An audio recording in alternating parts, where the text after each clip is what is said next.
ইরানের সেনাবাহিনীর মুখপাত্র আর্কামেনিয়া আবারও হুঁশিয়ারি দিয়েছেন। তিনি বলেছেন, যদি যুক্তরাষ্ট্র নতুন করে আবার ইরানে হামলা করার চেষ্টা করে তাহলে তার পরিণতি খুবই ভয়াবহ হবে এবং সেটি বিস্তৃত আকার ধারণ করবে। তার মানে ইরানে এবং যুক্তরাষ্ট্রের মধ্যে যে যুদ্ধ, সেটি যে শুধু মধ্যপ্রাচ্যের মধ্যে ছড়িয়ে আছে, মধ্যপ্রাচ্যের যে কটি দেশে এখন আক্রমণ হচ্ছে তার পরিস্থিতি আরো বিস্তৃত হতে পারে।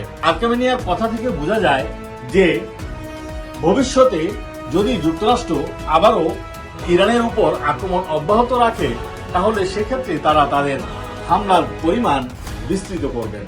তার মানে যে কটি দেশে তারা হামলা চালাচ্ছেন হয়তো ভবিষ্যতে তারা এর চেয়েও বেশি কোনো দেশে হামলা চালাবেন এবং হামলার ভয়াবহতা আরো বেশি হবে, এমনটি আর্কামেনিয়া হুঁশিয়ারি দিয়েছেন। তাহলে এই যুদ্ধ থামার ক্ষেত্রে মঙ্গলবার আবার নতুন করে ইসরায়েলের প্রধানমন্ত্রীর সঙ্গে বৈঠকে বসছেন যুক্তরাষ্ট্রের প্রেসিডেন্ট ডোনাল্ড ট্রাম্প। সেই বৈঠকে আসলে নতুন কোনো ফন্দি কি তারা আঁটবেন কিনা।